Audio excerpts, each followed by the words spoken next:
بسم اللہ الرحمن الرحیم اللہم صلی علی سیدنا محمد وعلی آل سیدنا محمد وبارک وسلم علیہ۔ حضرات گرامی قدر، السلام علیکم ورحمۃ اللہ وبرکاتہ۔ میلاد شریف اللہ تعالیٰ کی رحمتوں سے خاص حصہ لینے کا ایک ذریعہ ہے۔ اس سے دلوں میں عشق رسول کی قندیلیں روشن ہوتی ہیں جو کائنات انسانی کو منور کرتی چلی جاتی ہیں۔ عشق رسول کا بنیادی تقاضا یہ ہے کہ اپنے آقا و مولا صلی اللہ علیہ وآلہ وسلم کی پیروی کی جائے، جن کی پیروی خوبصورت معاشرے کے قیام کی ضامن ہے، اور یہی انسانوں کو رب العزت کی محبتوں اور عنایتوں کا حقدار بناتی ہے۔ الحاج میاں محمد سلیمان صاحب اور ان کا پورا خاندان ایک مدت سے میلاد مبارک کی محافل منعقد کرنے کی سعادت حاصل کر رہا ہے۔ وہ 11 برس سے باقاعدہ سالانہ جشن عید میلاد النبی پوری آب و تاب سے منا رہے ہیں، اور بہت سے درد مندوں کو عمرہ و زیارت کی سعادت بھی دلوا چکے ہیں۔ گزشتہ 5 برس سے حضور اکرم صلی اللہ علیہ وآلہ وسلم کے کسی عظیم مدح نگار سے منسوب کر کے ایک یادگاری نشان ثناخانان کرام اور مہمانان گرامی کو پیش کیا جاتا ہے۔ پہلا نشان 1994 میں شاعر دربار رسالت سیدنا حضرت حسان بن ثابت رضی اللہ تعالی عنہ سے منسوب کیا گیا تھا۔ 1995 کا نشان امتیاز قصیدہ بردہ شریف کے عظیم خالق امام محمد بن سعید رحمۃ اللہ علیہ سے منسوب کیا گیا تھا، جن کی کنیت ابو عبداللہ اور لقب شرف الدین ہے، اور جو اپنے آبائی شہر بوسیر کی نسبت سے بوسیری کہلاتے ہیں۔ 1996 کے نشان نے فارسی کے بے مثال اور مقبول بارگاہ نعت کو حضرت مولانا عبد الرحمن جامی رحمۃ اللہ علیہ سے نسبت پائی، جبکہ 1997 کا نشان اردو کے امام نعت گویاں حضرت مولانا احمد رضا خان بریلوی رحمۃ اللہ علیہ سے منسوب تھا۔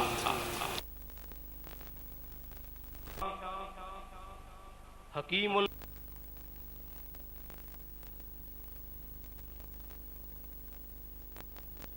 اور آپ لوگ بخوبی آگاہ ہیں کہ حضرت علامہ اقبال عالم اسلام کی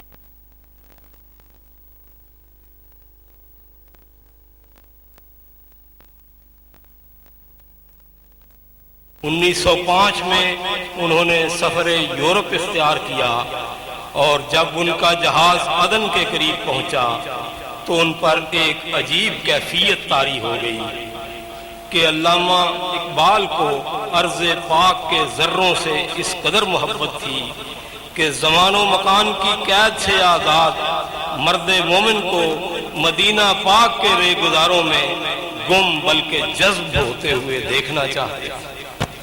اس سفر کی روداد پڑھنے کے قابل ہے، اور اس کے آخری جملے یوں ہیں: اے عرب کی سرزمین، یہ علامہ اقبال کے جملے، اے عرب کی سرزمین، تیرے ریگستانوں نے ہزاروں مقدس نقش قدم دیکھے ہیں، اور تیری کھجوروں کے سائے نے ہزاروں ولیوں اور سلیمانیوں کو تمازت آفتاب سے محفوظ رکھا۔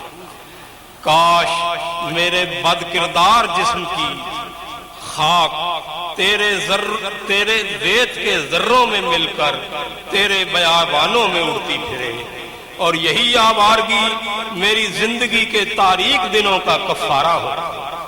کاش میں تیرے صحراؤں میں لٹ جاؤں اور دنیا کے تمام سامانوں سے آزاد ہو کر تیری دھوپ میں جلتا ہوا اور تیرے پاؤں کے آبلوں کی پرواہ نہ کرتا ہوا اس سرزمین پاک میں جا پہنچوں جس کی گلیوں میں بلال کی آشکانہ آواز گونجتی تھی۔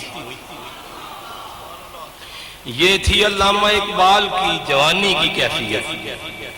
زندگی کے آخری دور میں ان کا پیمانہ عشق اس طرح لبریز ہو گیا تھا کہ مدینہ طیبہ کا نام آتے ہی اشک محبت بے ساختہ جاری ہو جاتے تھے،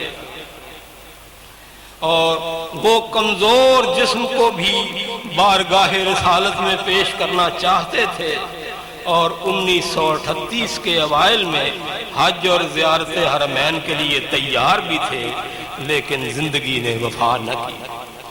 قصد حج و زیارات کے اس زمانے میں آپ کی دونوں آنکھوں کی بینائی ختم ہو چکی تھی،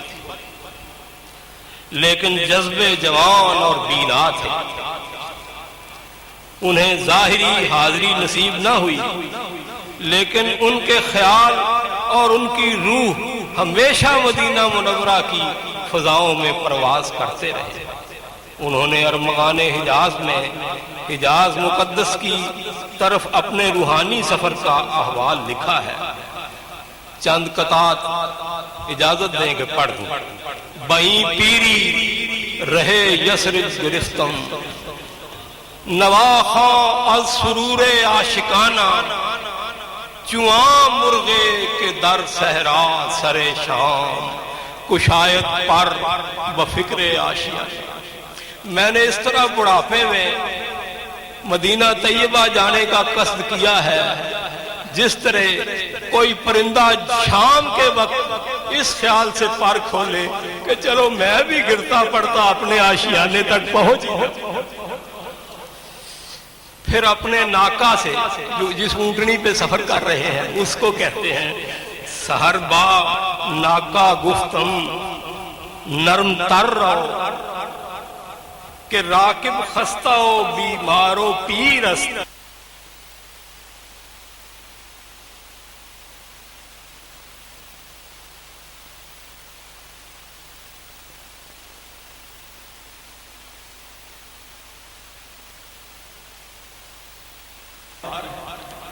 لیکن وہ اپنا مستانہ وار چلی جاتی ہے، اور پھر میں اسے کہتا ہوں کہ ٹھیک ہے تمہارا اس طرح چلنا کہ یہ کوئی ریت تھوڑی ہے، یہ تو کہ ریشم ہے جس پہ تم چلتے۔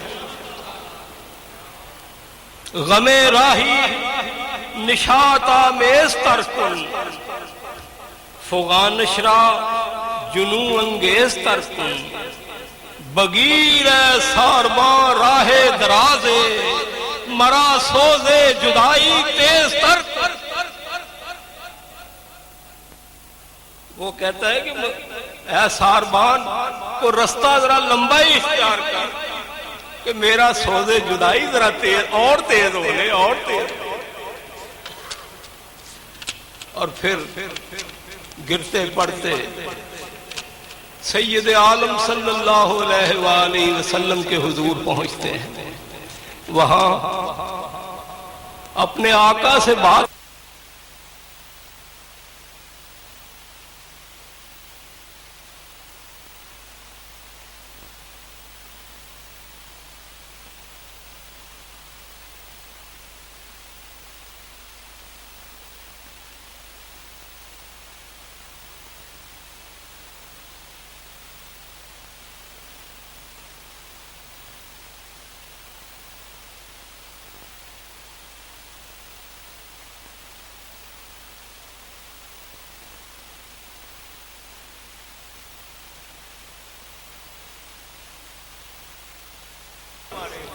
اور 2 حرفوں میں اپنی مراد بتا دوں، 2 حرفوں میں اتنی سی مراد ہے کہ اپنے خواجہ کے پاؤں پہ اپنی آنکھیں ضرور مالو، اپنے خواجہ کے قدمین مبارک سے اپنی آنکھیں مالو۔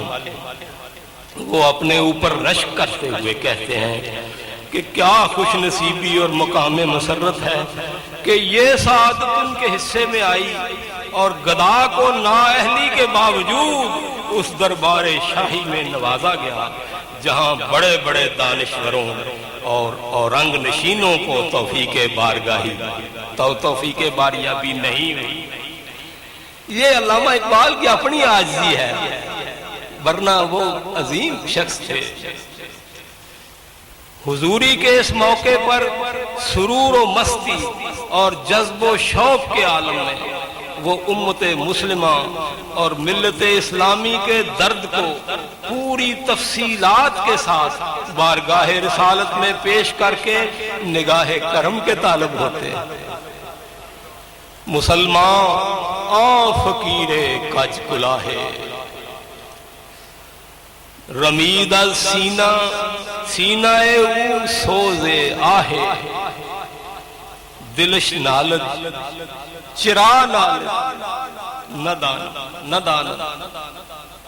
دل روتا ہے اور خبر نہیں کیوں روتا ہے، لیکن وہ خبر ہے خدا کی سارا درد مندی تو امت کی بیان کی، اپنا کوئی احوال نہیں بیان کیا، امت کا سارا دکھڑا بیان کر کے تو یہ عرض کرتے ہیں دلش نالد چرا نالد نہ دانا۔